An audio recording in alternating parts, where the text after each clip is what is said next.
Welcome back to the Just Talk Hoops podcast. I know it's been a minute. Um, I think 3 weeks, 4 weeks around there. I was on vacation, great vacation, super fun. But I just wasn't really time or a place or really any opportunity to record. So took a little break. Plus, it's the off season, so I was like, if I'm going to take a break at any point, this is the best time. But now we're ready to start the 2026 season of. Sorry if you can hear my dog. The 2026 season of basketball. 2025 was super fun. That was my first season doing this podcast, but now we're gonna up it a little bit. We're going to, I really just do this for fun. I'm not looking to make this a full time job, anything like that. I do it for fun. I do it because I love to talk about basketball. I do it because my family's tired of hearing me talk about basketball. But we're gonna up it a little bit, see what I can make of this. So, first off, some of you may be seeing this on YouTube for the first time. So for the first time, I'm not just releasing the audio, but also the video. So before it was just on Spotify. If you are on YouTube, you want to go see my past thoughts on last season. I did my top 50 of all time. I did my reactions to the finals. I did my reactions to this last off season's, a lot of the free agency moves that happened. Um, I did, talked a lot about stuff, and obviously a lot of it is focused on last season. So if you're looking for more up to date stuff, just stay tuned. Um, but it's all on Spotify. Just Talk Hoops. You can find it, and yeah. So now we're going to be releasing them on both. So if you're listening on Spotify, don't worry, it'll still be coming on Spotify. It's just also on YouTube if you want to see my beautiful face and my collection of jerseys. I've been collecting them for a little while. I've only recently been able to afford jerseys because I'm not that old. But the first one for today, we've got the New York Nets ABA Dr. J jersey, which I just thought a good one for the first time that I'm going to be visual so you guys can see, I got a good collection. But so anyway, for the new people, I'll give you a bit of a breakdown about how this podcast works. It's normally just me. Most episodes are just me. I've had guests on a couple times. I had my uncle on. I had one of my good friends from New Zealand on. And we talk about basketball, and I talk about what's happening in the league. Sometimes I talk all-time stuff. I was thinking about maybe doing some more all-time stuff this year just because I don't want to leave out that era of basketball because I do think it's extremely interesting stuff. We shouldn't neglect that. I don't, I have my opinions on all-time debates, stuff like that. So I've got like I said, you can listen to my top 50. But I've got, I've been watching basketball for, not a super, super long time.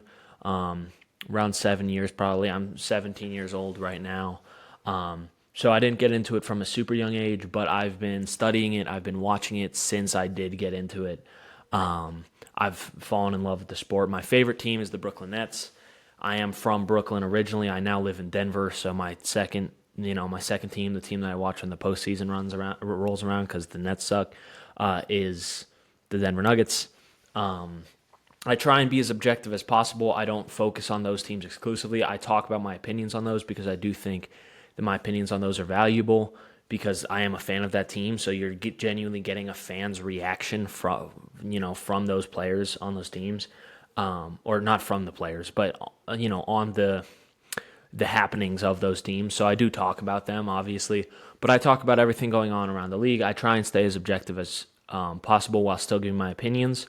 So I'm not a big fan of the Knicks or the Celtics, being a Nets fan, but I try and stay objective when I'm giving my opinions on that. So although it is opinionated, I'm not just giving you the news. I'm going to try and keep it fair. I'm not going to be like, Jason Tatum can't play. He's a bum. He's not. He's, right now he's injured. Hope he recovers from that. But we'll talk a bit about him today.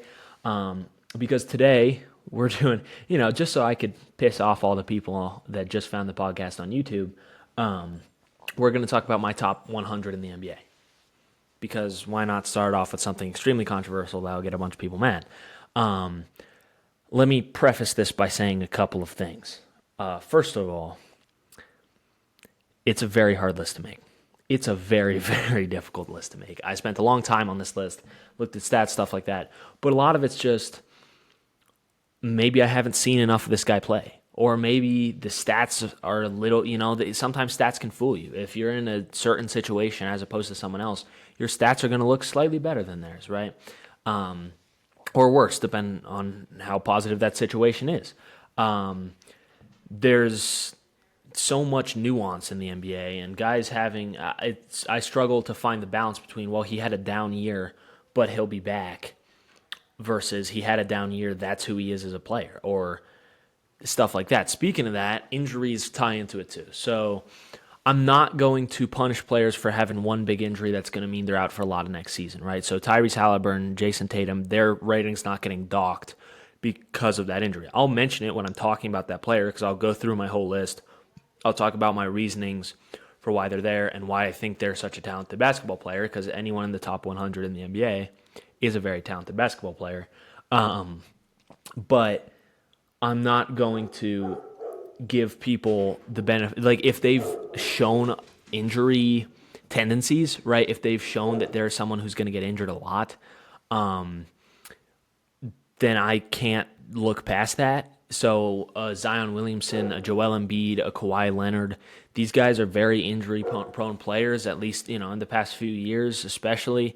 So I do dock them a little bit for that, and I'm still going to rank them, even though it's extremely difficult to do so. But it definitely factors in. Joel Embiid, when he's healthy, which we haven't seen in a couple years now, has been one of the best players in the NBA consistently, but he's never healthy. And we'll talk about him. We'll talk about the stuff that he said about the Philly organization. And my views on Joel Embiid have changed a little bit since last season. But we'll talk about that. And I feel like I had a third thing. Oh, the third thing is, yes. So this is not a projection for the 2026 season. So guys like Victor Wembanyama, guys like Amen Thompson, guys that I'm expecting to take big jumps, they're not getting that jump factored in. I'll talk about that once again when I get there. But I'm not changing their rankings. It's not projected. I'm not like, oh, this guy's going to get worse, this guy's going to get better. That's not what I'm looking at. I'm looking at what were they at the end of last season. When the NBA Finals ended, what player were they? Or when their season ended. I can't rank players on the Wizards or the Nets based off, and like they weren't in the finals. They haven't played for a long time. But I do have all of those players based on their last appearance. It's a difficult list to make. Like I said, people are not going to agree. I might not even agree with my own list. Like, I just finished it up this morning, and I might read through it, and I'll be like, what was I thinking? I don't love ranking players against each other. I don't love going, this guy's better than this guy. I like going, these guys are in this. Like, this is the ceiling I could see for these guys. This is the type of player, the archetype, the level that they're at. Because I think that just allows us to recognize the nuance of it a little bit more. I think it can be very difficult to look at a player who's in a weird situation and look at a player who's in a great situation. It's just hard to compare them. But I do have 100 to 1. They are all ranked. I have some honorable mentions as well. Listen, I looked at my top 100 from last year. Wasn't even close to how guys performed. And looking back on it, I was like, what was I thinking? I'm sure I'll do the same thing this year. It's just difficult to do. So we can get right into it. And also, for the new people, none of this is scripted. I wrote down the list, but I don't have a script I'm reading off of. I'm just giving my thoughts as they come to me. So if I do stutter over some words, I apologize. Just look past it. It's also pretty much unedited, so I just talk. Honorable mentions. Let's start with that. We're going to go from the bottom. We're going to go up. My first couple honorable mentions. Now, these aren't in any order, but I'll just go through them all. DeAndre Ayton is an honorable mention. I think that he could look a lot better offensively next year with Luka. I think Luka's just shown a tendency to make centers around him better, especially if they can catch lobs. But that lack of motor and that lack of effort just doesn't move me. I'm not, I can't put him in the top 100. He could maybe get into it this next year just because he might produce more, but I just can't put him there for now. Emmanuel Quickley, who I think is actually a very underrated point guard. I just don't think he's quite to the level of this top 100. I thought about putting him in here over a couple of the guys, but I thought the rest of them contributed to winning just a little bit more. Tobias Harris, who I thought, listen, in the past, the contract issues have been, he's gotten some big contracts they didn't really deserve. Shout out to him for getting that bag. But, yeah, Philly gave him, Philly was paying him way too much money for those years in Philly. But in Detroit last year, he was serviceable. Thought he helped that young team kind of have a little bit of veteran experience. Bradley Beal is on this honorable mentions list. I didn't really think about putting Beal in the top 100. That contract's just awful. And I know I shouldn't base it off of the contract, but it's hard to look past it when you're paying this guy so much money to be a glorified sixth man. Like, he's not a starter quality player on most teams. And for a guy whose whole role is like, oh, he's the great scorer, all-time, well, I don't know about all-time scorer, let me chill. But he's, like, throughout his career has been a good scorer. We look at what he did in Washington. He led the league in scoring at some point. But he's not doing that anymore, and he doesn't provide a whole lot of value outside of that. Quentin Grimes is here. I think Grimes could definitely jump up into his top 100 because of how he's playing near the end of the year. But I just need to see a little more sustained level of play. I can't take a smaller sample size and be like, oh, yeah, this guy's, he's got it. Because we've seen guys have like a great stretch before and just not keep that level when they come back and when the team is healthy. He was playing with a very unhealthy team, and so he got a lot more opportunity than he normally would. I do think he'll be a very solid player, and I could definitely see him moving up there. But the level that he was at before that stretch doesn't convince me that he should be in this top 100. I've also got Nick Claxton, one of my Nets guys. I was trying to find a way to fit him in here somewhere. I think he'll definitely get back up because I think that Nets squad that they've got now, obviously a lot of pass-first guys, I think that he could really perform well in that pick and roll. I think he could be a great lob threat. I think he can run the floor really well with those point guards. I think that'll really help boost his stock a little bit, but right now I just can't look at him. Like, he just struggled offensively so much last year, and it's just difficult for me to, even as a Nets fan, I think he's a good enough player to be here, but he just didn't play at a high enough level last year, if that makes sense. That offense just lacked, and the defense, with such a bad supporting cast around him, I think that his defensive impact just kind of got it was unrecognized, because even if he's making good defensive plays, even if he's playing good defense, when players can just get right to the rim every time and they can, cook the guys who are on the perimeter, it's difficult for a guy like Claxton to really show that defensive impact. Moving on, we've got Josh Giddey. I thought maybe Giddey could get in here somewhere because he did have a really solid season with Chicago. I thought that he reached a level that we definitely didn't see in Oklahoma City because he was getting a lot more opportunity. But I couldn't find a spot for him here. But he once again, he could move in here. He's still very young. DeAndre Hunter, I honestly, now looking at it, this is one of the ones we're now looking at. I think he should be here. I could see him jumping some of the guys that I have higher. So DeAndre Hunter is definitely a top 100 caliber player. Like I said, there will be a lot of this, of me going, me rethinking. DeAndre Hunter is one of those guys that I'm kind of rethinking, but I think, I could see him moving up here, but it is also difficult. These guys are all super talented. So I do, it's difficult. I think DeAndre Hunter might be like 101 to me. He's super, super talented. Super talented. Had a great season, a great first half of the season with Atlanta, and then helped Cleveland out a lot. He's great off the bench. I don't know. Let me know what you guys think. And also, on that same thing, if you guys ever have any debates you want to have, you ever have any issues with the lists I've made, you ever want to just hear more thoughts about it, because I do limit myself to around an hour on this podcast, and you want to hear more about my thought process on any of these players or on anything I say on this podcast, hit me up, Just Talk Hoops on Instagram, DM me. I'll check and I'll talk to you, and I'll have a conversation, have a debate, whatever. And I'm definitely willing to do that. Or in the comments of YouTube, definitely willing to do that. So for sure, hit me up. Just have a conversation. If you think DeAndre Hunter is a top 75 player in the NBA, I don't think that's correct. But listen, come to me with your case, and we can discuss. Next honorable mention, we've got Onyeka Okongwu. The Porzingis edition was incredible for Atlanta. Great offseason for Atlanta. I know that he's been injured a lot, but let's be honest, they got him for not much at all. And getting a guy as talented as Porzingis has shown he can be for not much at all definitely helps. I know the injury issues are there, but still, I think Atlanta looks really solid. I think they could be a sleeper team, and we'll talk a little more next week about that.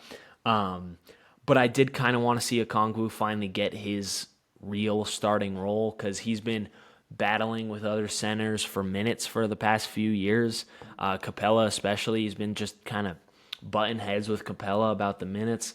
And I was kind of hoping we could really see him blossom this year, but he just hasn't played a big enough role for me to put him into this top 100, but I definitely think he's a really solid player. Then we've got Christian Braun as one of the honorable mentions. He could definitely get in there. He was so big for the Nuggets. Just great role guy for the Nuggets, great glue guy, but I just don't think he's quite to that level. And then Keegan Murray, who I was hoping for more from Keegan. I really like Keegan Murray as a player. I am an Iowa Hawkeyes fan. I have a Keegan Murray Sacramento Kings jersey. But I just didn't see enough from him last year to put him in here. Maybe next year with more opportunity, but I don't really see it happening. But now we get into the top 100. So these are the top 100 best basketball players in the NBA, and thus probably the best 100 in the world. I know there's some international league stuff like that have got some hoopers, but these guys are really good. We're going to start at the bottom. So this bottom for me was a lot of really good sixth men caliber players.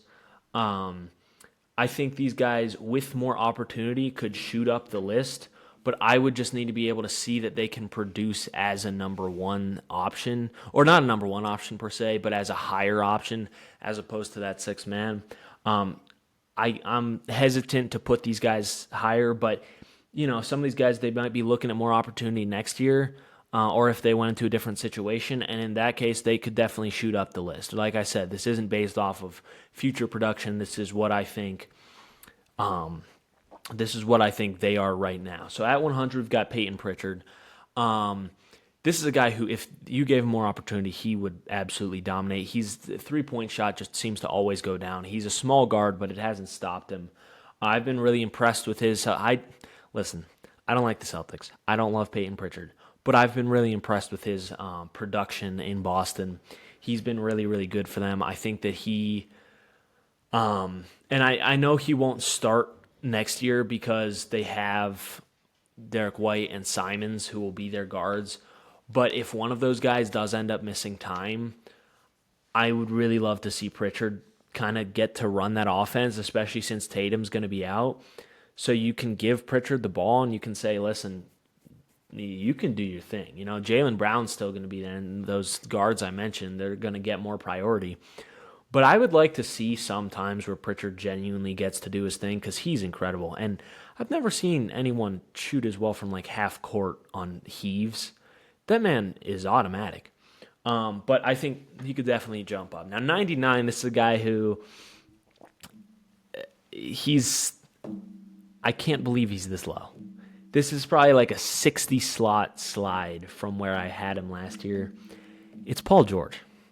And I don't know, listen, when I was making this list, I was like, I don't know if I'm only saying this because he's paid so much and he's been so disappointing, or if he's genuinely this caliber of player, because it's just, last year wasn't the Paul George that we, know and love, right?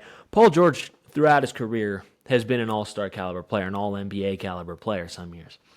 He's he was an incredible basketball player, and now it's just, listen, I don't mean this as hate to Paul George, because getting worse with age is gonna happen. I mean, even if you look at LeBron, you look at KD, those guys have gotten slightly worse. The thing is, the longevity of those guys, Steph Curry, LeBron, even Chris Paul, these guys, their longevity is so insane that they've been able to hold themselves at a really high level. Well, Paul George is having a pretty standard drop-off for that age. He's what, 35, 36? This is something that you expect. This is the production you expect from a 36-year-old. Like, it's not surprising when you look at historically, a lot of guys are retired by this age. The thing is, we've grown accustomed a little more to these ridiculously talented players who have insane longevity. LeBron James is not the normal human being. So Paul George just unfortunately falls victim to everybody expecting him to be a lot better, me included. I thought Paul George, I thought the Sixers were going to be nice next year, or last year, sorry. I had the Sixers, I think, as the second seed in the East last year. They were worse than the Brooklyn Nets, who were trying to be bad. It's just difficult to look at Paul George and be like, yeah, this guy's really talented still. So I don't know what to think. I really hope he does better next year. I'm not a fan of the Sixers, but I'm kind of hoping that they could figure it out just because last year was so disappointing, and I was hoping for some fun-to-watch basketball, which they just didn't provide. At 98, we've got another sixth man. I've got Ty Jerome.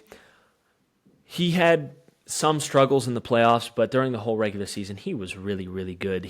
I thought he elevated his game to a whole new level. He's younger than I thought he was, too, but I thought he elevated his game and was a big piece for the Cavs and was a big reason why they were such a good regular season team. Obviously, that team kind of fell apart in that second round of the playoffs. I don't think you can point to Ty Jerome and say it was him, but I do think that I can't put him significantly higher. Same thing as Pritchard. We just haven't seen him in a bigger role. I do think they're talented enough to jump up into that 70s range, 80s range, but that's only if they get the keys to the car and don't just sit in the back seat. But super talented players, and any contending team would love to have these guys because they're so valuable off the bench. And especially in today's NBA, depth is necessary. You look at the Thunder, they've got a ton of depth.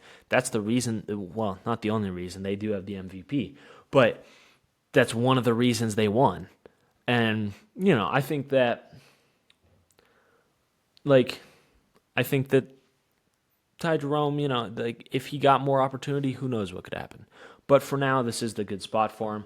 At 97, right above him, it's a similar situation. It's Malik Monk. Like I said, this is all pretty much six men, right? This is all guys besides Paul George, but I think that's kind of the level he's dropped to. He's not his podcast might be better than his basketball at this point. Mine definitely is. Not than his. My podcast is better than my basketball. I can't hoop for shit. But Malik Monk in 97, I do think he wasn't quite as good last year as he was the year before, but that's nothing to knock him for. He's been consistently a really good bench player for years. He's unfortunately stuck in Sacramento, which is kind of purgatory besides, 23, where they finally broke the streak and oh man, I kind of believe in the Kings. And now they're back to square one where they're just a mediocre at best NBA team. It's unfortunate. I wish the Kings could be a little bit better. I honestly kind of like the Kings. Maybe just because I want to see them be good for once, just to change up the NBA a little bit. But hey, Monk puts in work. 96, we've got Devin Vassell. Vassell he's in an interesting spot this year because you look at that Spurs team, and I think we're going to talk more next week when I do my predictions for the, spoiler alert, I'm going to do my predictions for the regular season standings and awards and all that stuff. So that'll be an entertaining episode. That's the first episode I did for last year, was predicting last year.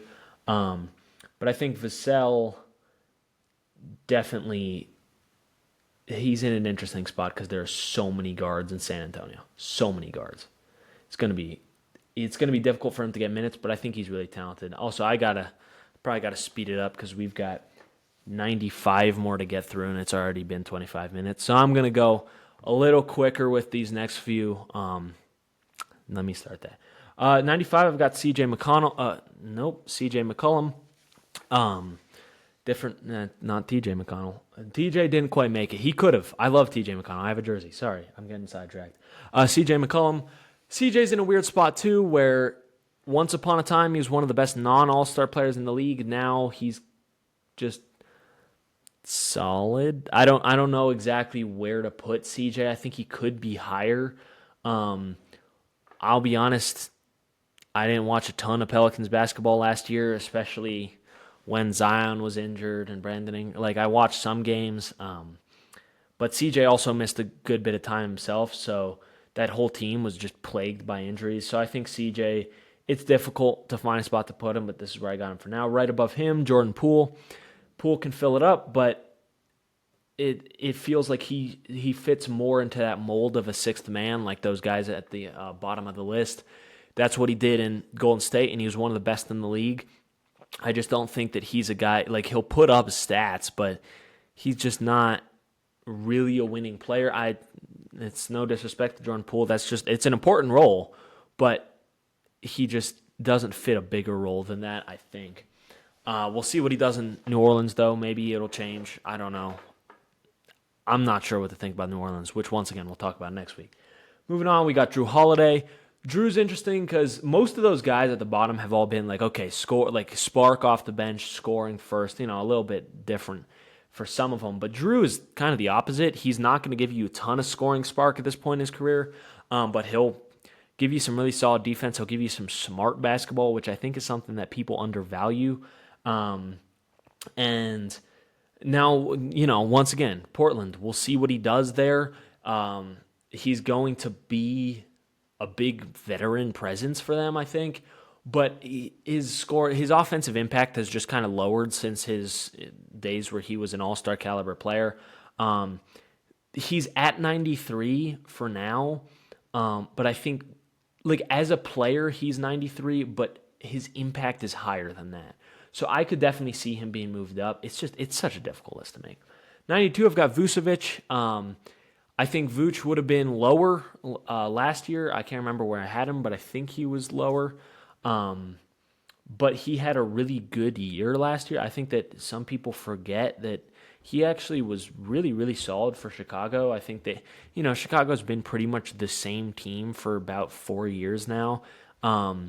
Since that run that they had with Lonzo and DeMar, where it was like, oh man, this team might actually be good. And then injuries hit, and then the team has just been pretty much the same since then.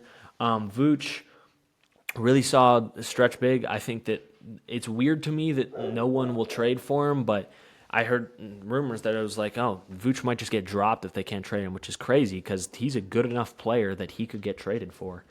91 right above him. This might be too low. I've got Fred VanVleet. I think Fred can move up. I think that he's a guy who really solid for Houston, big part of them getting the 2 seed. I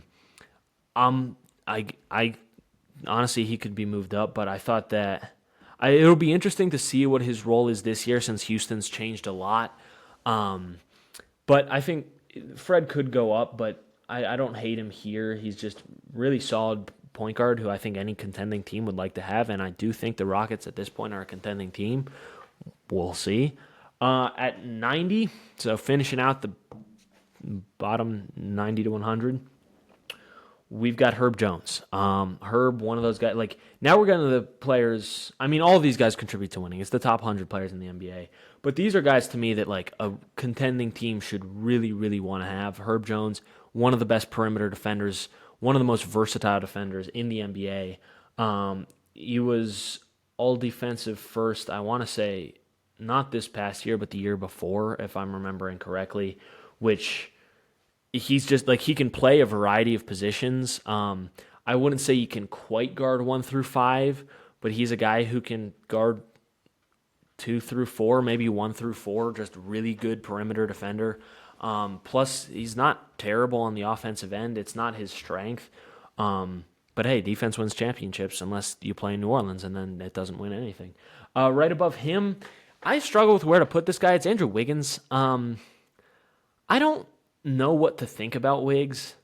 I just, it's a weird spot, like because he's a good wing, like he's a solid scoring wing. He's a guy who can get the job done, but he's not much more than that. So I thought this was a good spot for this. He just doesn't like it's not gonna be like, oh, they've got Andrew Wiggins, look out. It's like they've got Wiggins, we got to be slightly, but it's not like, oh, dude, we need you on Wiggins, and if you can't get him, bring a double. Not quite to that level. No disrespect to Andrew Wiggins. That's a one-time All-Star right there. All-Star starter. Don't sleep. But I'm not moved.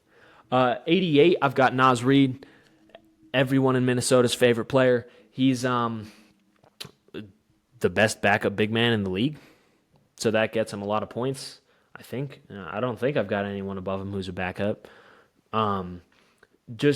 He's so fun to watch. I love watching Naz Reid. He's just such a creative player for a big man to handle the jelly fam.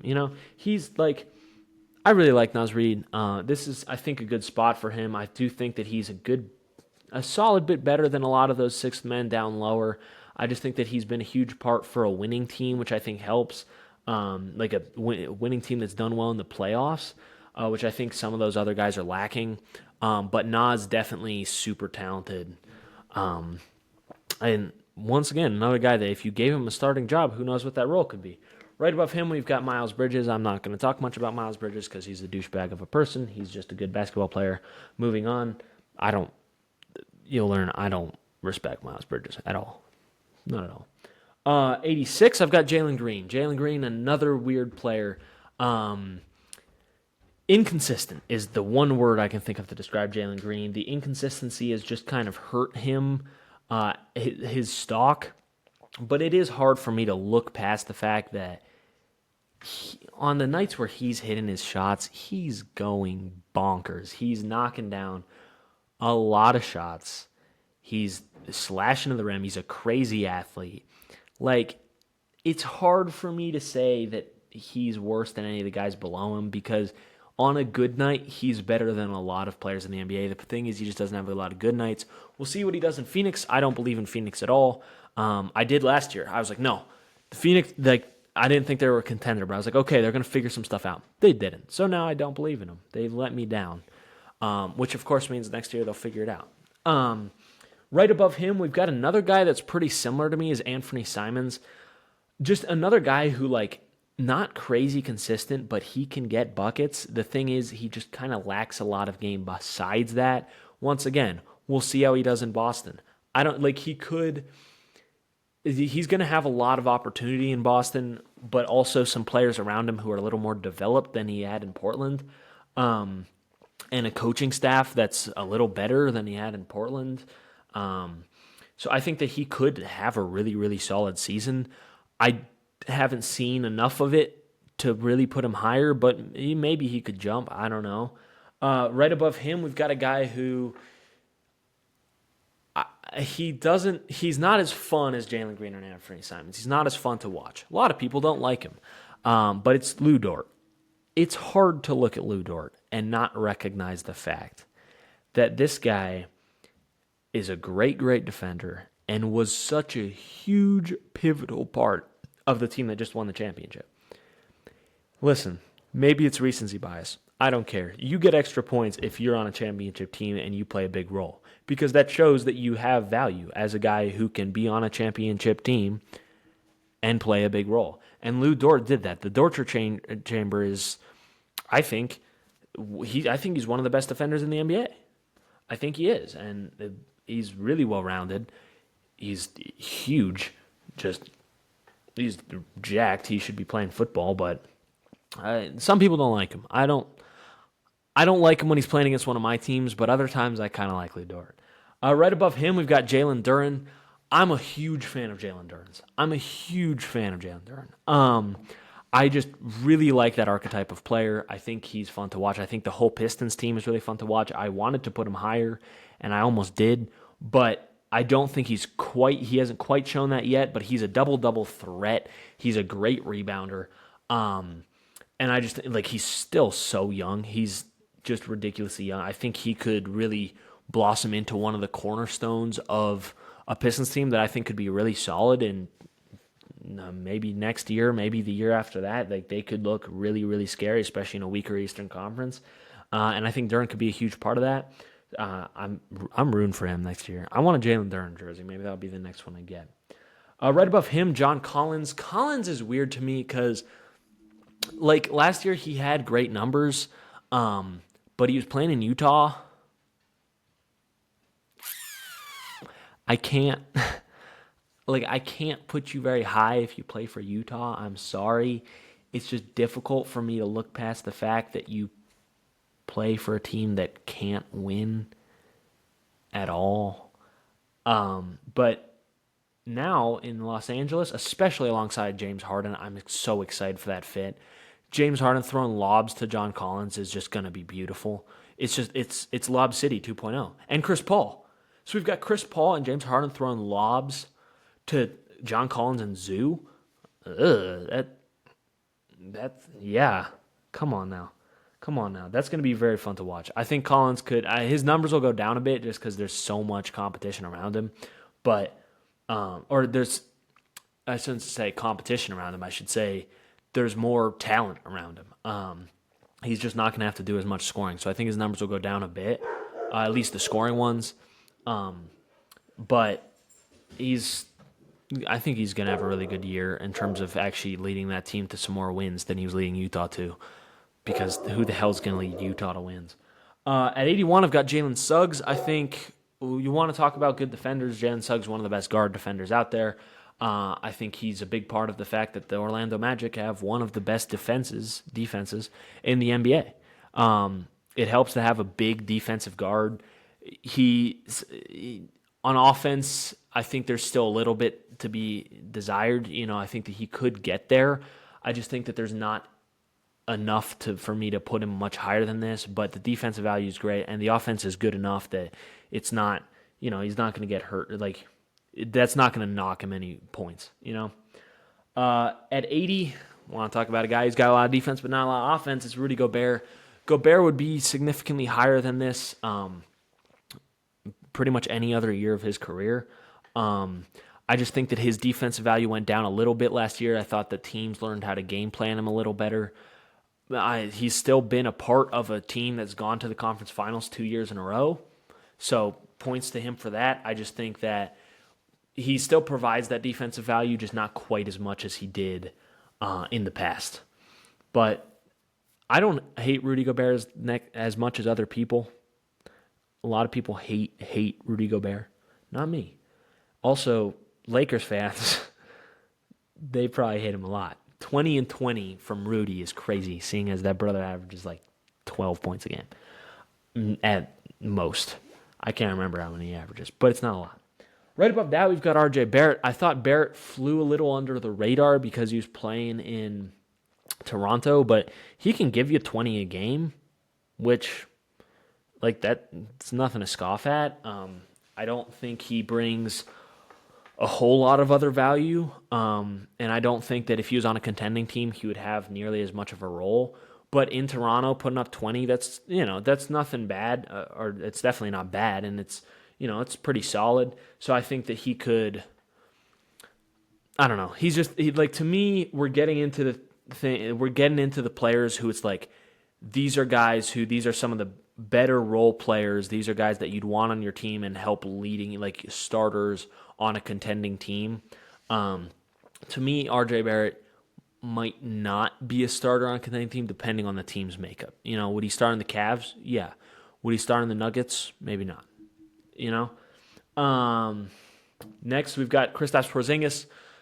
Porzingis, the injuries just hurt his stock for me. He's had a lot of injury issues, but when he plays, he's such an intriguing prospect. 7'3" with a jump shot like that. He can still attack. He can still protect the rim, attack the rim. Like, I really hope he stays healthy because I'm really rooting for this Hawks team. I think it'll be super fun to watch, and they've got some guys I really like. We'll talk about one of them later. Right above Porzingis, we've got Asar Thompson.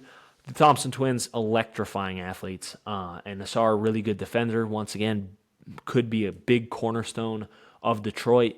And he's just fun to watch. I'm waiting for that 3-point shot, that offense to come around a little more, but he provides so much on that defensive end, and that athleticism just makes him such a fun player to watch. I could see Asar being dropped a little bit here. I wouldn't be mad at having him in like the mid 80s, but I'm just a fan, and I also think he'll take. I know that's not what this list is based off of, but I think he will take a jump next year.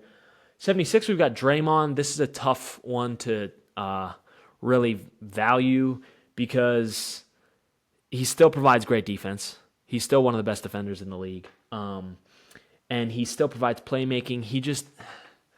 I can't justify putting him over a lot of these guys above him because he just doesn't have as much impact by himself, if that makes sense. Like, maybe I'm underrating his impact. Maybe I just don't like Draymond. It's just difficult for me to put him higher. But his defensive impact, it's impossible to ignore. His playmaking impact is impossible to ignore. Scoring-wise, we know that it's pretty easy to ignore. 75, I've got Michael Porter Jr., pretty much the opposite of Draymond Green. All that brother does is shoot. Listen, I'm a Nets fan. I have no idea what this team is going to look like with Michael Porter Jr. It's going to be, I don't know. Maybe he'll start passing. Maybe he'll be like, you know what? Now that I'm in a different role, you said it in a podcast a couple years ago. I was like, well, if I was in a different role, maybe I'd pass. Old habits die hard. There's no way. His playmaking and his defense, it's hard for me to put him higher with that, but he's still 6'10" with one of the best 3-point jump shots in the league. Can't argue with that. Right above MPJ, I've got right above MPJ, I've got Dyson Daniels. Dyson, another guy who could jump up a lot. I thought he was really fun to watch last year. His perimeter defense for the Hawks was incredible. I do think that the stats do inflate his value a little bit because I think that he did have some lapses, but he was really good at poking the ball away from ball handlers, really good at defending around screens. And his offense is pretty solid as well. I think it could be interesting to see what he does next year. At 73, just 2 spots ahead of the guy he's traded for, I've got Cam Johnson. I think that Cam Johnson and Michael Porter Jr. are actually pretty similar levels of players. I think that Cam will fit the Nuggets slightly better, and I think that the pick and Mike I think it was a win-win trade, honestly, I do, as a fan of both the teams.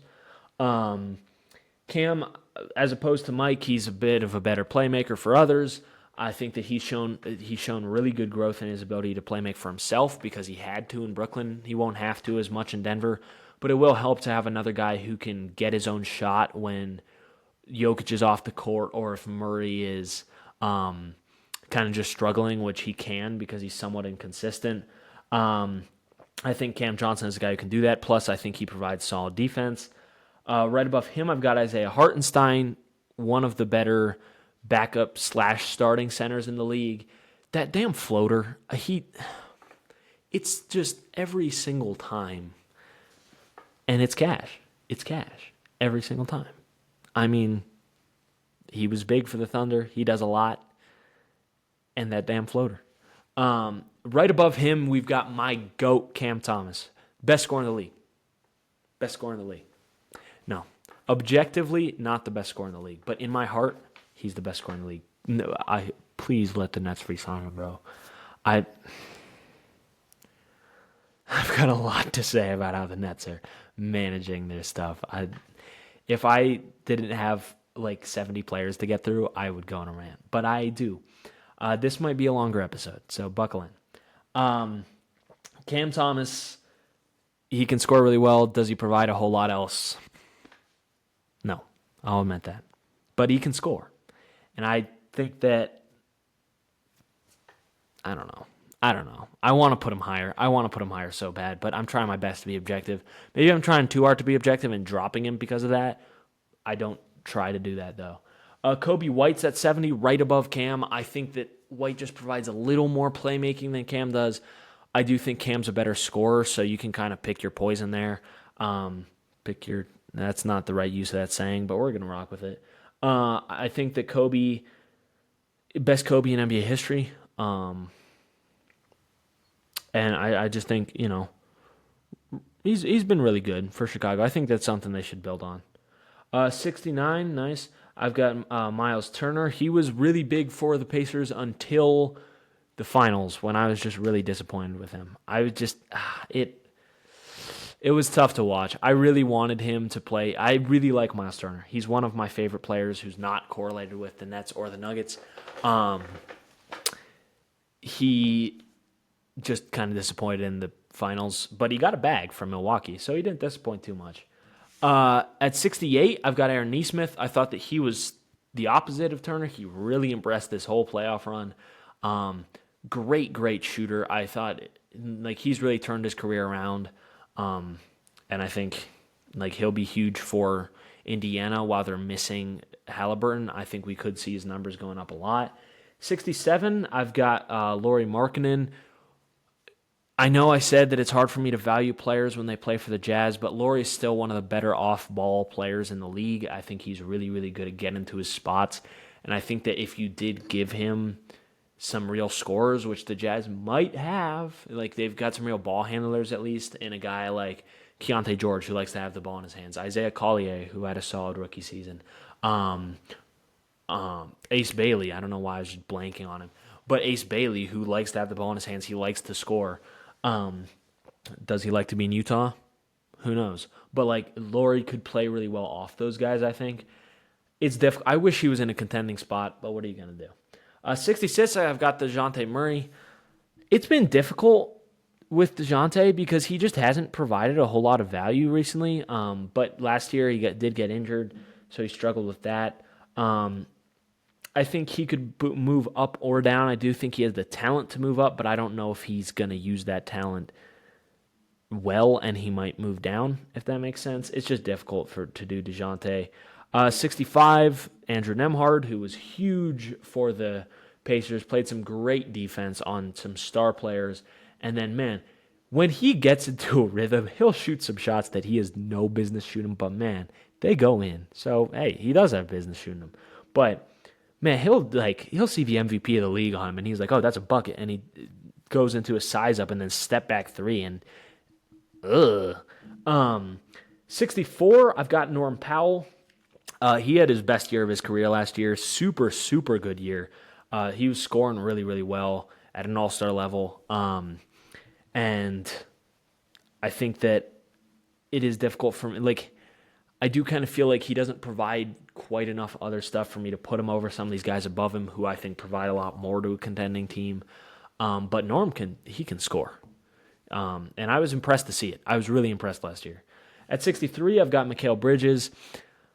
I've been kind of disappointed with his defensive production since he left Phoenix. And obviously in Brooklyn, he played a bigger role on the offensive end, which I think he showed that he could play kind of multiple roles.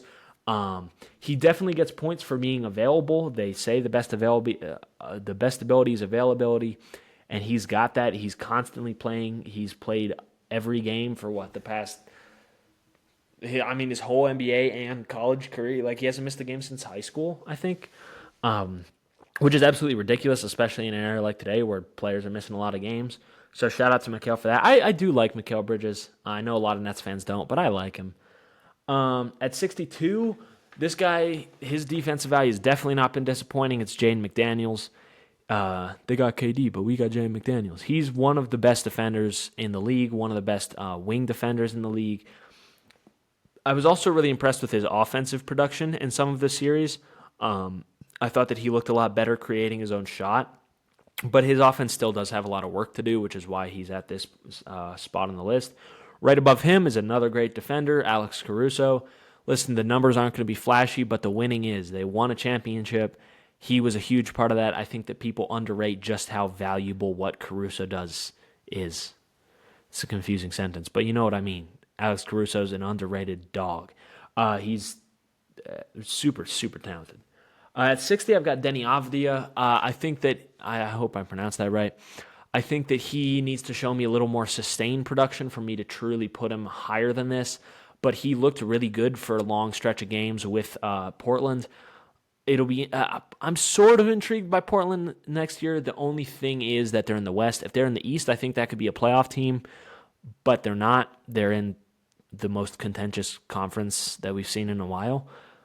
So rough for Portland. But hey, anything can happen. Injuries could happen to other teams, and maybe Portland just gels really well. Maybe Dame comes back. He did come onto the team, but maybe he comes back and plays earlier than expected. Desmond Baines at 59. I think that he's going to be absolutely huge for Orlando. Man, that trade happened a really long time ago. It feels like forever ago that happened. You know what I mean? I was like, oh, did that happen at the trade deadline? And I was like, no, it didn't. It happened in the offseason, and it's been a minute. But he's going to provide shooting to a team that really, really needs shooting. It's going to be really interesting to watch him over there. I am realizing that the time just doesn't really look like it's going to happen. I really got to either rush through these or I'll split this into 50 and 50, which might be what I do. I'll do my 100 to 50 right now and then 50 to 1 in the next week's episode and then push the predictions back. So that's probably what I'll do. Let me just get to 50 because I don't want to give you guys a 2-hour episode. I could keep talking for 2 hours, but I don't want to do that. At 58, I've got Trey Murphy III. He was really, really good. I know that Pelicans had some weird injury issues, so he got more opportunity, but with that opportunity, he played really well. He put up great numbers, and I just think he's another underrated guy who, when he truly gets into a good situation where he's not playing for a team like the Pelicans that can't win a game to save their lives, people are going to kind of be woken up to a really, really talented basketball player in Trey Murphy. At 57, another guy similar to Caruso, Jaden McDaniels type of role is Josh Hart. He was huge for the Knicks. I've never seen someone that short rebound so well. Maybe I have, but Russell Westbrook, sure. But he's a really good rebounder for his size, for his position, which allows him to play bigger positions, which helps the Knicks a lot. He's just a really talented player, and he's not insane offensively, but a solid defender, a really good rebounder, and he can do stuff offensively. I think that's just great role for any contending team. I could see him dropping a bit. I could see Caruso being put over Hart, but both of them provide a ton of value. At 56, I've got Zach LaVine. LaVine went from Chicago to Sacramento, which isn't punishment that should be wished on anybody, but still, though, super, super good player. I don't it's hard to rank Zach LaVine. And I know I've said that about a lot of guys. Believe me, I know I'm kind of recycling my words here. But Zach LaVine's a guy who he can score, he can shoot, but he just can't seem to win. And is it his fault? Not necessarily. But I can't put him any higher because I think a lot of the guys above him do genuinely boost the team into a more winning role. And I don't know how much Zach LaVine does that. It becomes difficult to rank someone who doesn't provide a ton of winning value. Maybe he does and he's just been in terrible positions, but it's just difficult. At 55, I've got Aaron Gordon. I could see Aaron Gordon being higher. He was super, super impressive for the Nuggets last year, especially in the playoffs. Just super clutch. I thought that his three-point shot and his handle improved so drastically. He was able to create for himself a lot better last year, which I think was really important for the Nuggets. Hopefully it returns from that injury and is okay. I didn't like him playing through that hamstring injury. I was like, he's going to hurt himself worse, and that's going to hurt the team. But he didn't. He played hard. He rebounded well. He was obviously a step slower than he'd normally be. But he's one of my favorite players. And I think, honestly, with his play in last year's playoffs, he's earned himself a spot on the Nuggets for the next who knows how long, rest of his career. Right above him, I've got Jalen Johnson. I love Jalen Johnson. I think Jalen Johnson's going to be an all-star next year. I do, genuinely. But I do think that right now, he's not quite to that level. He was getting there, but he's not quite to that level. I just see a jump next year. But I really like Jalen Johnson. I think that he's going to have a really, really solid year. I was really sad when he got injured last year. That was a disappointing injury for me. 53, I've got DeMar DeRozan, mid-range demon. It's difficult with DeMar. A few years ago he would have been higher, obviously, but now it's just he can score from the mid-range really well, but he doesn't provide a ton. I thought that he was okay in Sacramento, but not enough for me to be like, okay, yeah, DeMar's the missing piece that team needed. Obviously, he wasn't. I think that he could provide value. I almost want to see him more in a sixth man type of role. I think he is definitely good enough to start and still be really solid, but I think next year he might drop down to a level that should be more as a sixth man, is kind of what I see happening.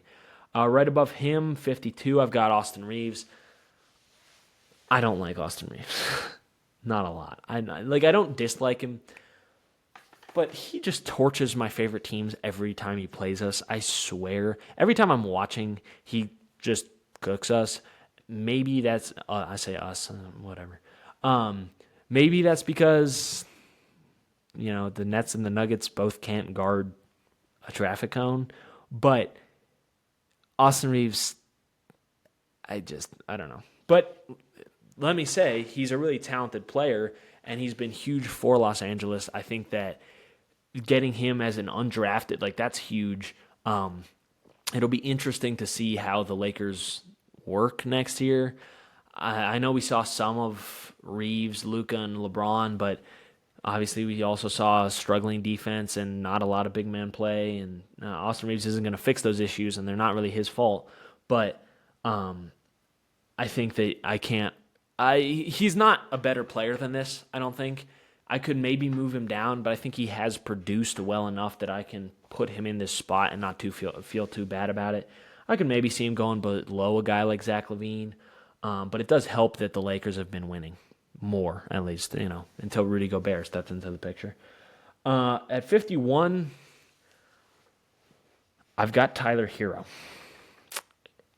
I could see Hero being higher. I could see him being a lot higher because he had a really good year last year. He was an all-star, and he scored really well. He just doesn't provide a ton else for me, and it felt like one of those all-stars where it's kind of no one else is scoring, so he did it. But then after the all-star break, he stopped doing it as well, and the scoring just kind of, the efficiency especially, kind of disappointed me. And I don't think he should be a number one option. I don't think that that's the caliber of player he is.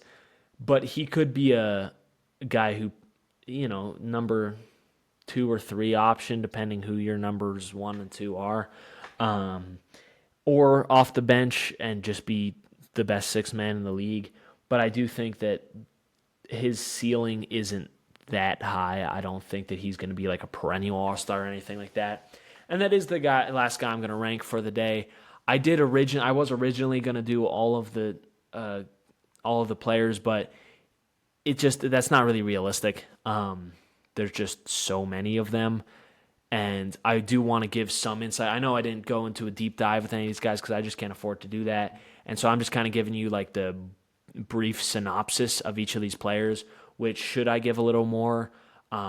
Maybe, but I just can't afford to make this into a 4 hour long episode. So I do hope you guys enjoyed. I do hope that you got a different insight maybe on the top players in the NBA, or the top 100 to 51. You might have a very different list. You might be like, how are these guys so low? Or how are these guys so high? Whatever. Once again, hit me up, Just Talk Hoops on Instagram. If you want to go back and listen to any of my older stuff, it is on Spotify. If you're on Spotify and you want to see me, go to YouTube. It'll also be Just Talk Hoops on there. So yeah, check it out for sure. I'm just trying out this YouTube thing. If you have any suggestions, anything like that, leave it in the comments. Let me know. Drop a like, subscribe. I could say that now. And yeah, I appreciate you guys for listening or watching. I'll see you guys next week. And yeah, we'll finish up this top 100. Have a good one.